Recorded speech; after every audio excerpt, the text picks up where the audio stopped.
Hey, everybody. Hey. Hope you guys can hear us. Today is day 200 and... Wait a second. We're not hiking anymore. Okay, Harvey. So these are all your favorite friends that have been following us on YouTube for a long time. And probably some of the other people are out there as well. So we're super excited to see everybody. And we're super excited to interact with you guys as well. Harvey's going to be with us for a few minutes, and we'll ask him a few questions, and then we'll let him go watch some TV because this is probably really boring for him. So go ahead, Cassie, ask him some questions. Okay, so a lot of people have been asking, what is in Harvey's backpack? So Harvey, what is in your backpack? Toys, coats, and my sleeping bag. Toys, coats, and your sleeping bag. And your Crocs, too. Yes. Yep, Crocs, too. So what kind of toys did you usually carry? Paw Patrol toys and stuff like that. Paw Patrol toys. Yeah, we had some cars, right? Did you get hurt? Oh, my watch scratched you. Are you okay? All right, ask him another question. Okay. You ready for another So, question? buddy, did you ever fall down while you were hiking? Yes. Yes. Yeah. Harvey fell down probably, what, 3 times a day? Yeah, and like on our whole trip 1,000,000 times or something like that. Yeah, probably 1,000,000 times. A million didn't times to you? fall down. That's pretty hard. Somebody says you look different without all your hiking clothes on. Why? Because they're used to seeing you in your hiking clothes. Do you feel any different now that you're back home? No. No. You don't feel any different. No. Okay, so I'm going to be reading comments and trying to get through questions that you guys have. So if I'm looking over to the side, that's what I'm doing. But I wrote some down beforehand that you guys had sent in some other comments. But so Harvey, did you start kindergarten? Not today. Not today, but you started like last week? Yes. Yes. So tell me about kindergarten. What do you think about kindergarten compared to hiking? Really fun, and I get a play and stuff like that. It's really fun that you get to play. Yes. Yeah. What kind of games did we play on trail? You're playing like make-believe games. You played Yeah. make-believe games? Yep, a lot of make-believe games. Yeah, so that's one of the ways that we kept Harvey motivated and hiking all day is we would have to play pretend literally from when we woke up and started hiking to when we got to camp at night. And that was the way that Harvey kept walking. And so we had lots of pretend games. What are some of the games we played? Like a game that nobody knows, like a cell phone game. Yeah, so the cell phone game was one of the games we played early on when he was really young. And I would have to pretend to be like a Paw Patrol character and call up Harvey and be like, hey, Harvey, I need your help. There's something on fire. And then Harvey would come with the Paw Patrol team and go. And so basically we would just play pretend all day long, which was probably one of the more mentally difficult things for Josh and I. Because Yes, most definitely the we're hardest. not used to doing that. But we got pretty good at it. We actually got fantastic at it. We're probably, after 209 days of playing pretend most of the time, we got pretty good at it. Yeah. But Harvey, are you ready to say goodbye to everyone so you can go watch some TV? Yeah. Say bye. Bye. All right, go that way so you don't knock over the cords. All right, Cassie, we got all these fun people. Thank you guys so much for tuning in. It's kind of humbling, and we're super nervous to do this. We've never done anything live like this before, so we're nervous. So bear with us. I kind of feel like we're doing like a church or something during COVID. But anyhow, let's start. Cassie, what questions we got here? Okay, so a lot of you have gear questions, which Oh is dear. a really big thing all in of itself. Yes. But we can go through some of the basics. So like our backpacks, we had Hyperlights, which we absolutely loved. Yeah, we had the 70-liter version. So the 70-liter version is a little wider than everyone else with the Hyperlights. I think most other thru hikers had like I think it's a 60-liter version. So we definitely had the oversized ones because we needed to carry a lot of Harvey's stuff that he didn't carry and all of Harvey's food and things like that. So Yeah, and then for our tent, we had, the Big Agnes Copper Spur for summer. Yep. And Yeah, then that's for a winter- 3-person. And then the winter one was a expedition tent. And that one weighed almost 7 pounds. That one was very heavy. Our winter bags were so heavy. My knees are shot because of our winter gear. But that expedition tent was the same footprint as the Copper Spur 3-person. And it was basically the same tent, just thicker material, and it was all enclosed on the inside. So it was definitely a lot warmer than our summer tent. But it also created condensation. So you have this give and take that you get condensation, but you're warmer. So in the winter, we definitely wanted to be warmer. For our sleeping bags, we had Z-Pack 10-degree bags, which was awesome because they were super, super warm. But we did eventually, one thing that we did change was that we got liners because when we were in the really bitter cold, they were a little cold at night. Yeah, those liners definitely helped in the middle of February. I'm glad we got those. They were great. And then we did make a gear change with sleeping bags. Once it got summertime, we actually sent Harvey's sleeping bag home, and he didn't have a sleeping bag anymore. We got a king size sheet and we laid that over all three of us. So we slept next to each other in the shelters and everything. And then we put our sleeping bags, we opened them up and made like two big quilts, and we overlapped them on top of each other. And that way we could, keep Harvey warm in the middle of us. And then we all had a sheet. And then when we didn't need our sleeping bags, it was really hot, we had a nice, like a bed sheet that we just laid over all top of us. All right, what questions else we have? Okay, some questions we have. One question that I saw go through was, what are our trail names? I know for YouTube, we never used our trail names because, well, we're used to calling each other Josh and Cassie and Harvey. So, but my trail name was Straps because I'm always adjusting my straps.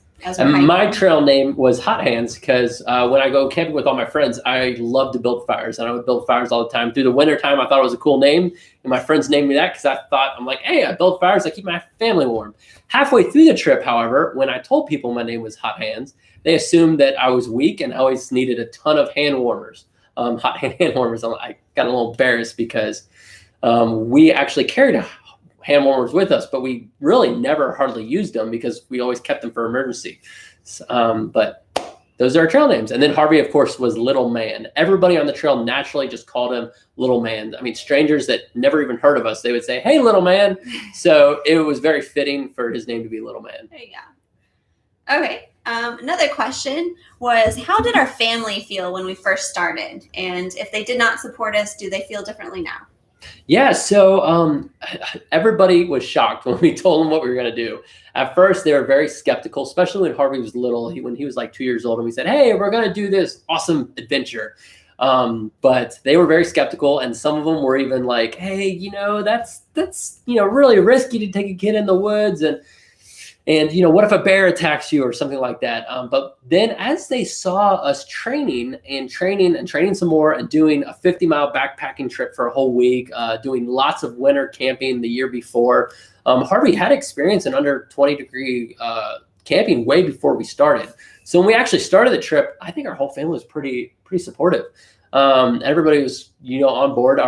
Both our parents were able to drive us down to Springer Mountain to drop us off, and they picked us up, and my siblings were all happy for us as well. So what else? Okay, so did we get any mommy and daddy time? That's the big question. That was very difficult to have any type of alone time. And the answer is no, not really. No, we didn't get alone time.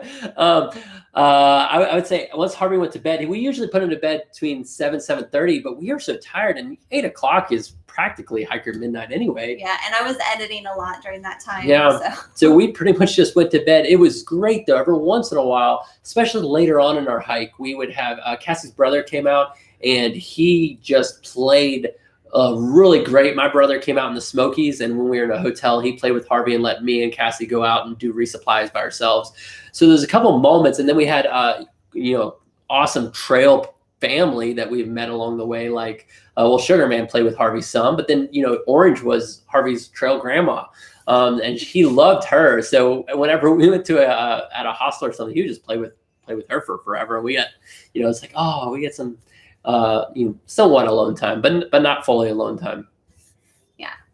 I'm reading a lot of training questions. So how did we get to start the AT? What type of training did we do? When did Harvey get out of a carrier and start walking?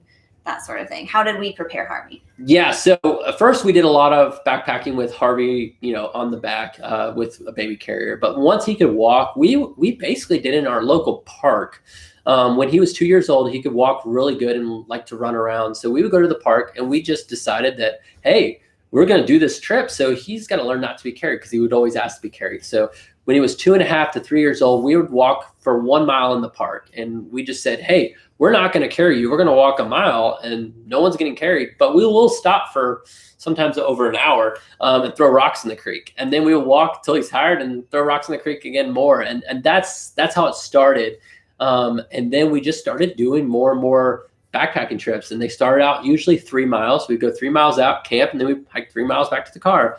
And 3 miles is a great distance for a 3-year-old, because as long as you take a break every mile, they can easily do it, especially if the train isn't too bad. And where we are in Virginia wasn't too bad. When he was little, you always have to make sure that he has a snack like every 20 minutes. When we were on trail, we only did a snack every hour. But when he was younger, I think snack was very important. Yep. The key to hiking with kids is blood sugar level. If they get cranky and they're whiny and they say they're tired and want to go home, it's because they need a snack. Typically, it's amazing how many times he got whiny, and then you would give him some food, and then he was fine like 15 minutes later, and ready to just crush the miles. So. And then we also did like bigger trips in the snow and in the rain, just to kind of get our mental state ready to be in the snow and the rain for that long too. Yeah, we had some trails near our house at a local university, and it started pouring down rain one day, and we just said, hey, we're going to hike in the rain on the AT, so let's go hike. And there was a 3-mile loop. So it was really short. We just did a 3-mile loop in the pouring rain as a family, just to be like, hey, this is what it's like hiking the rain. And we just kind of got used to it. Yeah. Okay, so one of the questions from Mike Bowman, how are your feet and ankles after getting home? Feet and ankles, they're doing pretty good. My knees are horrible though. Yeah. We both have to walk sideways down the stairs a little bit. Still 2 weeks later. Yeah, it's 2 weeks later, and the knees. I guess I had shin splints a long time ago once before, and it took a month to heal the shin splint. So I wonder if it's similar. I hope it's not any permanent damage. I know our backpacks both of ours were heavier than most other thru hikers that we passed. So hopefully it's not too bad, but yeah, our knees, if I try to go run outside and play soccer with Harvey, which I have done several times, my knees feel it, and I come inside, I'm like, oh, my knees hurt. My knees hurt worse now than they did on the trail. I think on the trail, for some reason, maybe because I was warmed up more, they didn't hurt as much. Yeah. And the tips of my big toes actually went numb by the end of our trip, and they're still numb today. So hopefully those nerves aren't completely damaged. So maybe they'll come back. I don't know. We'll find out, I guess. Yeah, you guys are having so many comments, so it's hard to talk and read at the same time. I saw one that said, what was our biggest day? And I'll say this because I was very proud of it. Most thru hikers that were passing us were doing 20 to 30 miles a day. And I was always a little jealous of that, them doing big miles. And Harvey was too, because he made friends, and they would always hike ahead of us. And he said, Dad, do you want to do a 20-mile day one day? Because we had different records. Our first record was 14 miles, and then we hit 15 miles, and then we beat a record of 16. He was always proud every time we hit a record. And then we did an 18-mile day, and that was a huge day. We didn't get until almost 8 o'clock. But our biggest day was 20.3 miles, because we wanted to do a 20-mile day. And it took us almost till 9 o'clock at night. Cassie wasn't as excited, but Harvey and me both were very excited to get it. And Harvey had practically had to drag Cassie because she wanted to set up camp earlier. He's like, no, Mom, we got to do the 20-mile day. Yeah. But we did it, and now I don't have to do it again. I read one from Delton and Charity Lehman. What did your diet consist of? And then also Lois Berry said, I'm really curious how you made sure your son's nutrition needs were met. So that was a big one. I got a good story for you. First of all, we did not eat very healthy. We had to put down lots of calories, and we ate awful, and I still lost over 25 pounds. But our diet was, we had Cliff Bars in the morning because they have a lot of fat and protein, which is really important. Harvey actually loves them. Cassie, not so much, but Harvey loves them. So we would eat 7 or 8 Cliff Bars a day between all 3 of us. So our resupplies were very easy, and I mostly did them. And we would have 10 tortillas for lunch, and that would consist of a half jar of peanut butter. So a jar of peanut butter would take 2 days to go through, and then we'd have a full pack of 10 tortillas that we'd use every day. Harvey sometimes would put Skittles in his tortillas. He always loved doing that. He loved the Skittles. We would always have a snack in the morning. We would usually have a candy bar of some sort, or maybe some beef jerky or something. And then Harvey would have a pack of crackers in the morning between breakfast and lunch, which breakfast was a little loose term because we were just continuously we kept eating and eating and eating the whole way till lunchtime. And then after lunch, Harvey would have another pack of crackers, and we would have another candy bar or beef jerky or some sort of like very trail healthy mix. things. Yeah, horrible for you. And then at dinner time, we'd have either ramen noodles or we would have mashed potatoes. Instant mashed potatoes were our most common. But then later in the trip, I realized that thru hikers don't get any fiber. So I started having a lot of oatmeal, and that actually helped your poop out quite a bit to suddenly have no fiber.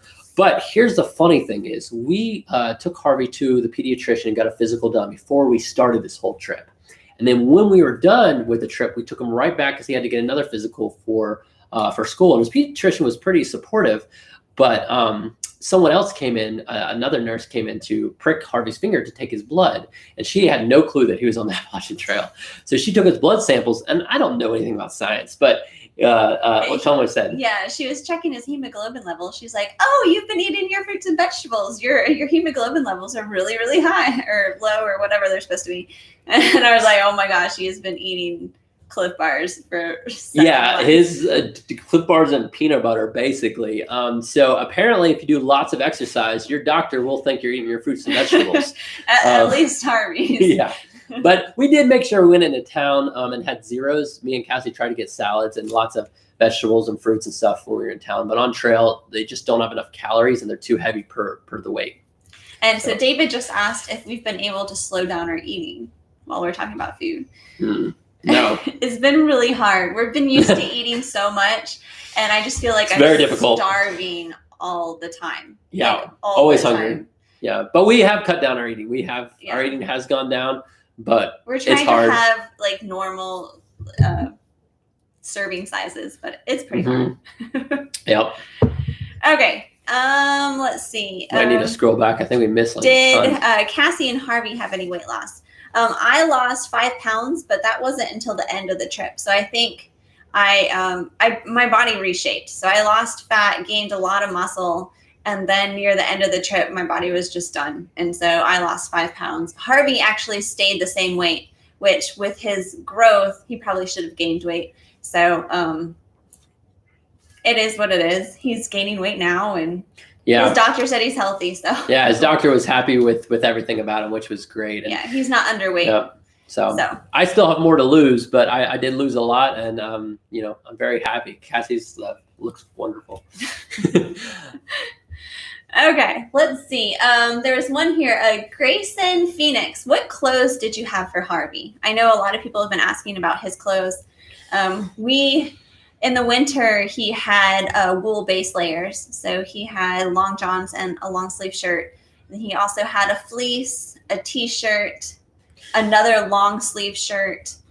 And then we'd put his puffy on shirt. top of that, and then we'd put his rain jacket on top of that. So he had a lot of layers. Well, we all had a lot of layers in the wintertime. It was cold. And then in the summertime, and then he also had leggings as well. Yeah. He had lots of clothes because that was my main concern. I didn't want him to be cold. If anybody was going to be cold, it was going to be me or Josh. And so we had tons of extra clothes for him so he wouldn't have to be cold. Hence our knees are broken now. Yeah. So we weren't ultra light because we did bring a whole bunch of extra stuff because I wanted to make sure he was safe. Yep. And then in the summer we sent back a whole bunch of stuff, but then we ordered some new wool layers for when we went through the whites because everybody was freaking us out about the whites of being cold and wet and storms. And so we had our wool layers, which I'm actually glad that we did. Yeah, we used them a couple of times because a lot of people, unless you've been in the rain all day long for 12 hours and then you have nowhere to go inside, you can't take a hot shower or anything. When you're soaked and it's 45 degrees out, it is cold and you get cold to the bones. I mean, you can get hypothermia easily at that level. So even though it was summertime in July in the whites, we wanted to make sure we had that wool base layer to either wear in the rain and then we could put on our dry shirt later on in the evening so we could get dry, at least in the shelter. It doesn't replace a hot shower, but it helps. Yeah. Let me see. Mary asked, do you ever feel like you were too cold? Too cold. Yeah, in the wintertime, beginning of February, my brother Jonathan would get this. We were putting on frozen boots, and they were frozen solid.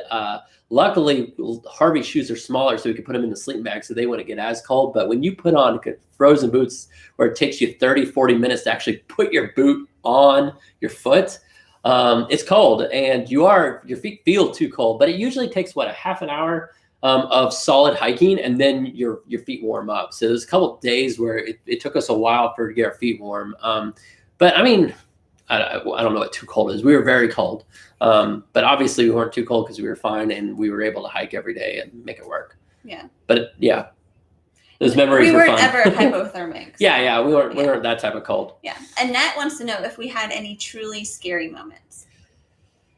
Scary. I don't know. Maybe we don't get scared easy. I don't think so. I mean, Rowan Highlands, we were really wet, and that was our hardest day for sure. Yeah. The Rowan Highlands, it started out raining and we got soaked through, and then as we climbed altitude, it's the Rowan Highland. They have the highest shelter on the AT. It's 6,200 feet, so it's really high up there. And it was wintertime, February, and we were going up there, and then the rain turned to sleet as we gained altitude, and then it turned to snow, and ended up being like 6 inches of snow with 3 inches of ice underneath it. And the wind was howling, probably 30 miles an hour or more. Really windy. It wasn't that big of a day, but it was slow going because of the ice. And when we were on one side of the mountain, it was really windy. It was just miserable, and it wasn't fun. We just had to just put our heads down and just keep on walking. We had face mask over our face. But that was definitely the hardest day. That was very hard. As soon as we got into the shelter, we took off all of our wet clothes, put on our dry clothes, and just jumped into our sleeping bag, except for Josh. Yeah. I was always the last one in. That's why my feet were so torn up, because I was my feet were wet longer than everyone's, because my job was to cook and filter water. So I would always go and filter water for everybody. But at Cassie and Harvey, getting sleeping bag as quick as possible. But luckily, the Rowan Highlands shelter was an enclosed shelter where it actually had a front door and everything, so you could get out of the wind. But yeah, that was probably the hardest moment. But I don't think I wasn't scared. It was hard. Yeah. Was there any safety issues with other hikers? No, I felt very comfortable with all the hikers. There was one hiker that felt a little bit off. But then as we got to know him and just was friendly and opened up and talked to them, even though it started out like, oh man, this person seems odd. I kind of feel like he might have been a little bit on the spectrum level. And once we started talking to him more, he opened up, and then suddenly now we're like friends. I think, from a safety level, I felt safer out there than I would anywhere else.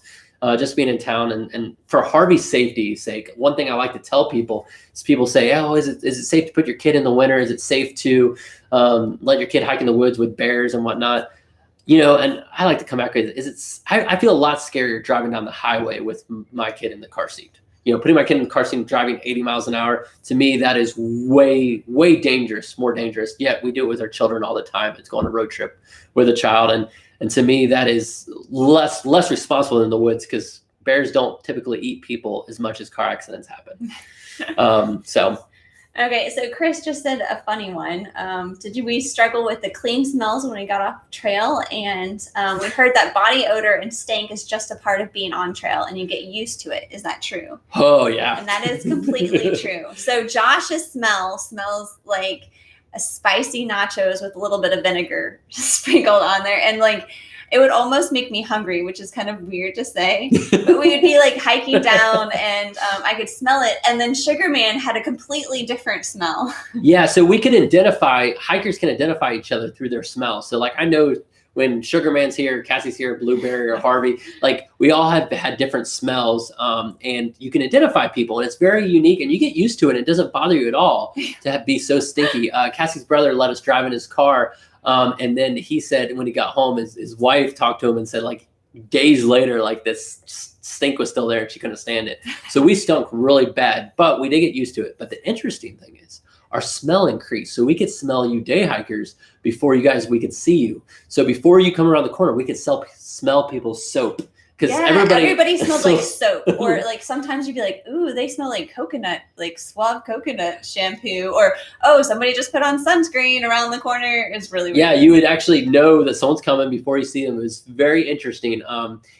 So anyways, we enjoyed that, and all the thru hikers laughed because we do smell you. So if you're a day hiker and you're out there and you see thru hikers, they are sniffing you. Yeah, it's really funny. All right. Let's see. Did Child Protective Services get called on us? Nope, they never did. I think we were very protective in our YouTube videos. You know, first of all, we didn't do anything to put them in harm's way, for one. But for another, we try not to be. You know, a lot of people are like, "Hey, show us the real time. Show us, you know, the hard stuff." But when Harvey had a hard time on trail, the last thing we would do is pick up the camera and film him having a hard time. Like, that's not what we want to do. We're gonna protect Harvey. We're gonna be with him, and we're gonna, you know, ask him what's wrong, and we're gonna focus on him, not focus on filming. So I think since we did it the right way, no one had any issues with us, and nobody could. I mean, we did nothing to put him in danger. We always put him first. And he was a 5-year-old, or he is a 5-year-old. So yeah, he was a 4-year-old. Yeah, so he had temper tantrums sometimes, but it was mostly about food. It wasn't about hiking. The hiking part, actually, he didn't really complain about. Yep. He'd hike, and then he would get tired, and he'd complain that he was tired. So we would take a break, and we'd sit down, and we would feed him. And feed him.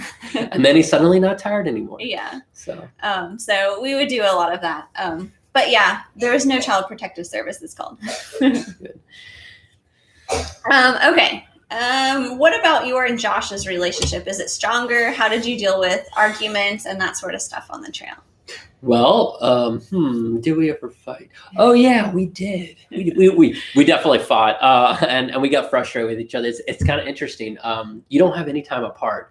The hardest part was probably because we put our focus on Harvey so much that you know, me and Cassie never got to have fun with each other. We'd have fun with Harvey to entertain him, and then we would talk to each other when something's wrong. Let's say Cassie's doing something I don't like, or I'm doing something that she doesn't like, and we're bothering each other. You know, then we'll talk to each other and be like, "Hey, stop doing that! Stop doing that!" So it is a huge test to a marriage to be on the trail and be together all the time and not have alone time. But the cool thing is we did it. We made it through. We did it. We're not going to tell you it wasn't hard. It was definitely hard, and there was lots of challenges, especially, you know, things like, you know, oh, this is a moment I just want to relax. Oh, but we need, especially YouTube, like, oh, we should videotape this. Like, I don't want to be videotaped right now or whatever. So, you know, mostly me, and I, you know, pretty much it was always my fault. And that's me saying that, not her. I know. So anyhow. But yeah, we survived and we made it. And I think if anything, it definitely made our marriage stronger by being able to be around each other all the time and still figure out a way to make it work. Yeah, I agree. So what else we got? All right. Another question. She's a better reader than me. So, what do we miss most about the trail? Camaraderie. I would say the camaraderie of the community. First of all, you guys, the YouTube community, it's so awesome having all you guys' comments and stuff like that. But the people out on trail, I mean, from the trail angels that met us and, you know, gave us food to other hikers, to everybody in the shelters, to, you know, the weekend warriors, those hikers, the day hikers, everybody out there had the same goal. We were all going to go over that same mountain, whatever mountain we're climbing on. We're all going to stay in the same shelter. And if we're hiking in the rain, we all did it together. The beginning, we were by ourselves, of course, because we started so early. But as we gathered in that, we're all doing everything together, and we're on this one pilgrimage together to head north or south. But again, we're in the rain, we're in the weather together. But back home, we don't have that. I went to Walmart and, like, I don't know what people are doing. We walked to the park and we were on this paved path. And Harvey, being a friendly kid that he is, walked past people and, you know, people walking the other way on a paved path, jogging and exercising. He'd be like, "Happy trails, happy trails, happy trails." People are looking at him like he's crazy. They don't know what happy trails mean. And if you're not a hiker, happy trails is what hikers say to each other, because you never say goodbye, because you probably will see them again. So we never say goodbye on the trail. We always say happy trails. And Harvey would say that to strangers. Yeah, it's funny. I think the thing that I will miss most is the simplicity. Just getting home has been a little hard. Josh and I were talking about this earlier today. There's so much going on all the time, and I just feel kind of stressed right now, especially because we've been doing interviews quite a bit with all the news outlets and stuff. It's just a little overwhelming. Just we have this and we have this and we have this, instead of just waking up in the morning and throwing all your stuff in your backpack and just walking.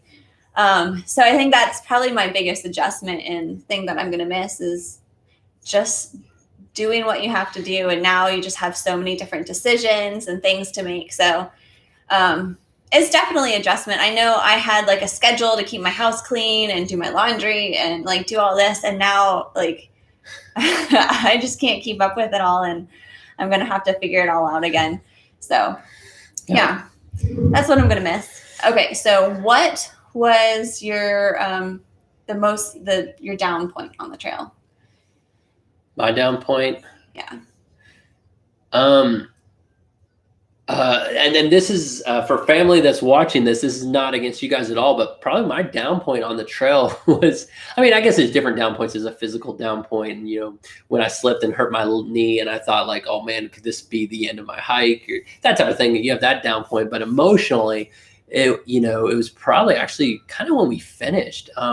We finished the trail. We went back with family and friends, and we all were, or just family that came to pick us up. A bunch of them, people went to meet us, and we got to hang out with them, but they weren't hikers. I kind of felt like nobody really knew what we went through and what we just accomplished. And like part of me, again, and maybe it's because I miss the community so much, but it was, if I could go back and like go back to the hostel, I just want to be around hikers and celebrate with them. I mean, that's where my heart was. And it just felt weird realizing that I have to go back home and my heart is here and I got to go back here and rebuild my business and whatnot. So that was definitely like very, I don't know, heavy. Yeah, I think your attitude definitely changed those last 2 weeks. I could feel his stress and everything building as we got to Katahdin. So yeah, that probably was hard for you. For me, it was the halfway point. It wrecked me when I got to Harper's Ferry. I was like, I have to do all of this again because the winter was hard, guys. It was really hard. Every day I'd wake up and tell myself, I can do anything for one day.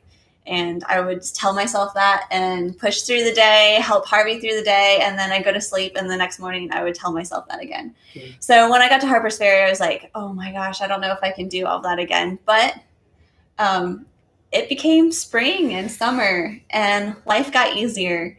Yep.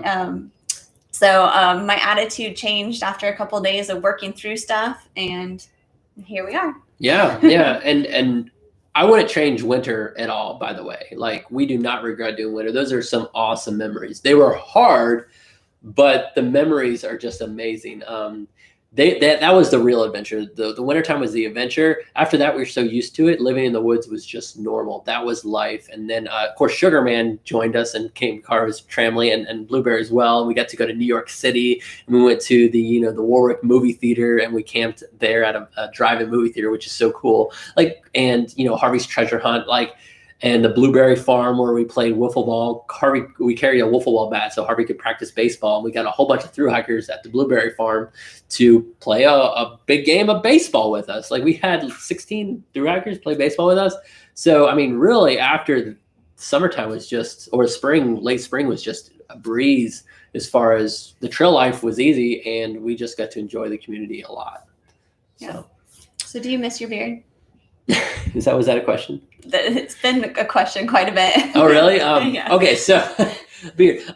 So at first it was kind of funny because I've never had facial hair before. I haven't shaved since the one time I shaved last week. But anyhow, my beard is really patchy, so it doesn't come in good. So it doesn't look very good. But I did not like not having to shave, and I felt like it rounded me out more. Because when I shaved, I looked really funny, and it cracked me up, and Harvey didn't recognize me, so it was pretty funny. So I kind of do. I think I would like it trimmed more because when I was swimming, I could like move my head back and I could feel the drag. I'm like, man, that's not very aerodynamic.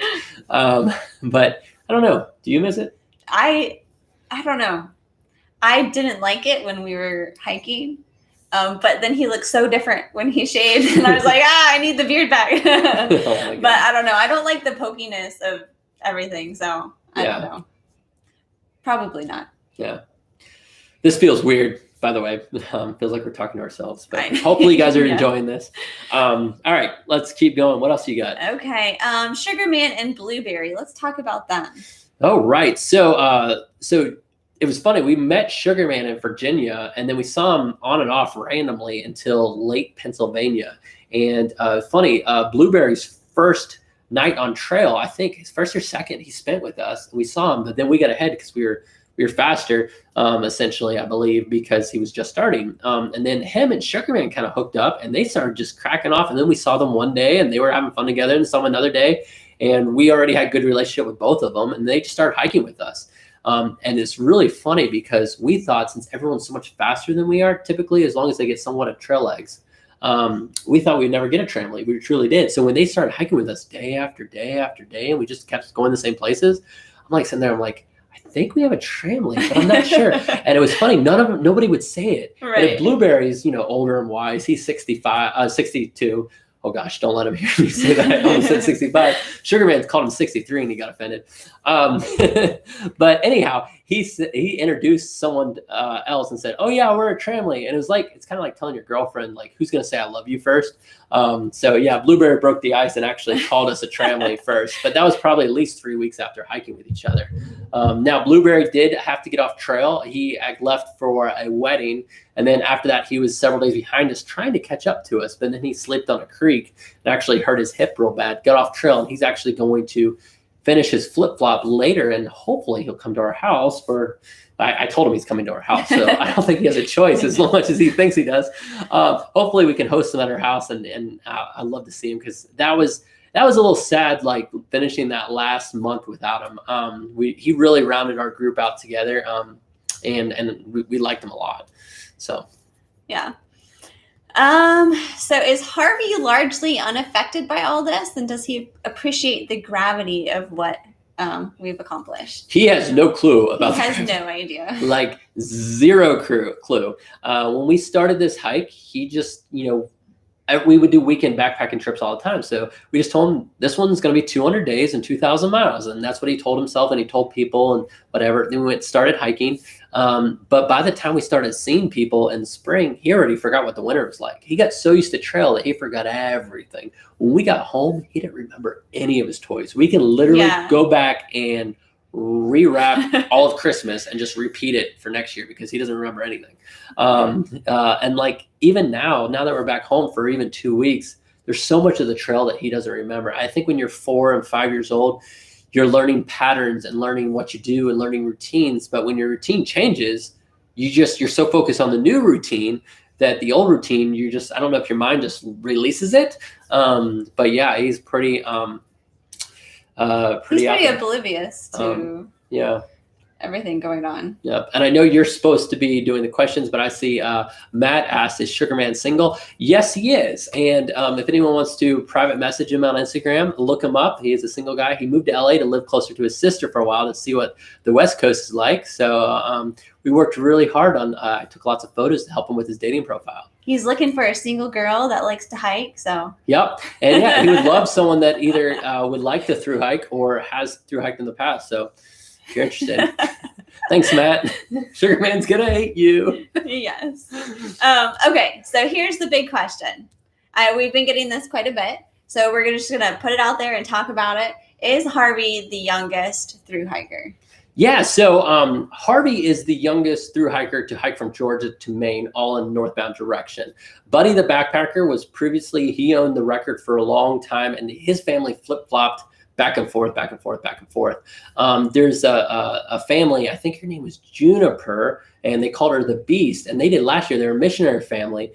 And they started for a month, I believe. And I could be incorrect on a lot of information, but they started doing little hikes here and there. And then they just started liking it. And they hiked the entire thing. I don't know if they talked to Baxter at all about getting into the park or how they dealt with that situation, but they flip-flopped and they had two cars with them. I think Buddy the Backpacker did too. So they did they did backpacking too. But then they also. Yeah. So they did a lot of slack packing stuff. So I know they were definitely flip-flopping and sectioning all in 1 year, but sectioning different spots. So, for all the information we know, I think the Beast, she would be the youngest. I think she finished 4 months younger than Harvey. So Harvey would be 4 months behind her. But yeah, as far as a straight northbound, I think we slack packed like 6 or 7 days. But besides that, it was pretty. So however you want to count it, I think they would be considered the youngest. But however you guys want to count it. Yeah. Okay, so how is Harvey sitting down at school? I don't know. We haven't been able to talk to the teacher because school's in full run. He joined in the middle of the second week, so we got to talk to the teacher a little bit before he went in, and I don't think she quite understood when we said, "Oh, he's been hiking the Appalachian Trail." I don't think she knew. I don't think she has any clue that there's probably, because we've seen on a lot of news websites where our story's been shared, that one of the biggest questions is, I wonder what his teacher's thinking. I wonder what his teacher's thinking. She probably has no clue that probably millions of people are probably asking about her, and she's literally just at a school. But yeah, we have not talked to her in person. We just gotten a note that said that he was doing good in school, and that's it. Yeah. So here, we're going to have to start wrapping this up here at 40 minutes or so. So we're going to ask some final questions, but what is next? Are we going to do another trail? What are we planning to do with our YouTube community? What's our plans? Well, first of all, we aren't very good at YouTube, and we're doing our best. We really are, and we've learned a lot, and we've really enjoyed it. It was a really good creative outlet, and I think we want to keep doing adventures and keep YouTubing it because we love you guys and sharing it. And as far as like monetization, you guys seen those little commercials there. Through our thru hike, we probably get paid an average of like $40-$50 a video. Not a lot to write home about. But it did pay for a lot of hostels. So I appreciate all you guys watching it. You really helped fund the trip a little bit. Like I said, it's not much, but it did, if we could get a hostel paid for, every couple of weeks through, just filming ourselves and keeping home record of our home videos, like that's fantastic. So we love it. And we're so thankful that you guys followed and were able to provide that for us, because that little bit of funding definitely helped. And if more people keep growing and we could get more funding, then it'll be easier to do more adventures. It took us 4 or 5 years to save up to do this trip. We spent probably about $3,000 a month on trail, but that doesn't include our other expenses at home and cell phone and stuff like that, just our normal home bills and life insurance and health insurance and all that stuff that we had to fund. But on trail budget was about $3,000 a month, maybe a little bit less, but somewhere around there. So the little YouTube helps. For us to take time off of work again, it could take us 5 to 10 years to do a big trip like that. But maybe with the YouTube community, if we can keep growing and you guys would know anyone that would love this type of entertainment, refer them to our channel, because then we could do more adventures sooner. We definitely want to do some small adventures. So until we can afford to do a larger adventure, but right now, as far as like, well, go to the PCT or CDT, it's like, we just can't afford that yet. Yeah. But maybe soon we can save up money. We can do another larger trip, and hopefully we'll have better YouTube skills so you guys actually can appreciate it. The other thing too is my friend Joel Gelzel. You guys seen him? He's been working on a documentary, and he's been traveling around trying to find like the AT Museum and interviewing people there and interviewing people. He wants to make a full-fledged documentary, and he's a really good filmmaker. It's probably going to take him till next summer to actually make it. So keep a lookout for that. That's going to be it's going to be really good. And I'm letting him keep most of the profits because he's doing the work. But he said if there's anything a little above and beyond that we make off the video, we're going to put it straight towards Harvey's college fund, because I think that would be hilarious to be like, how did you pay for your college? And Harvey's like, well, I hiked the Appalachian Trail when I was 5 years old or 4 years old. So if we can, if he can sell that documentary and a little bit goes into a college fund for Harvey, I think that would just be a great college story. So anyways, those are our goals. We'll put it all out there so you guys know everything about us. We don't want to be shy and hide things from you, but that's kind of our things. Anything you want to say, Cassie? I think just that I would do this again in a heartbeat. I mean, one of our main goals in our life was to take mini retirements, like little retirements throughout life. And so this was our first one, saving up to do this. And yeah, I would definitely do this again, even though it was hard in the winter. It gave us like a bond that I don't think we could have gotten without going to the AT, without taking that time and putting us in hard situations where we had to lean on each other and learn how to motivate each other. Yep. So I'm really happy that we did this. Yeah. So again, thank you guys all. You guys made it very enjoyable to have you guys follow us. We love it so much. And the reason why we're doing so many news interviews to try to get the word out about us is really just to help Joel Gelzo later on with that documentary. So so if you guys know anyone that again is interested in this type of stuff, we're never too busy to be able to make these videos for you guys, and you guys can feel free to refer your friends and family to watch us too, and hopefully we'll be able to get you some more adventures soon. And yeah, we'll do whatever we can. You guys let us know what you want, and we'll make it happen. Let me just grab Harvey real fast and have him come say goodbye. Oh, better go quick. Answer a question. Harvey, come. Harvey, come here. I'll look for a question to answer. These are all comments. Let me find a good question. There's so many. Let me scroll to a random one. Oh, Harvey's here before I can even find one. All right, Harvey. This is all our friends on YouTube. What do you want to say to your friends? Hi. Anybody you want to say any messages to? Anyone you met on the trail? You can send it. Say. So, Orange. Oh, you're gonna send a message to Orange. All right. What do you want to tell Orange? Tell her something. So, it's a great day today. I love you so much. You love Orange so much. Yep. Yeah.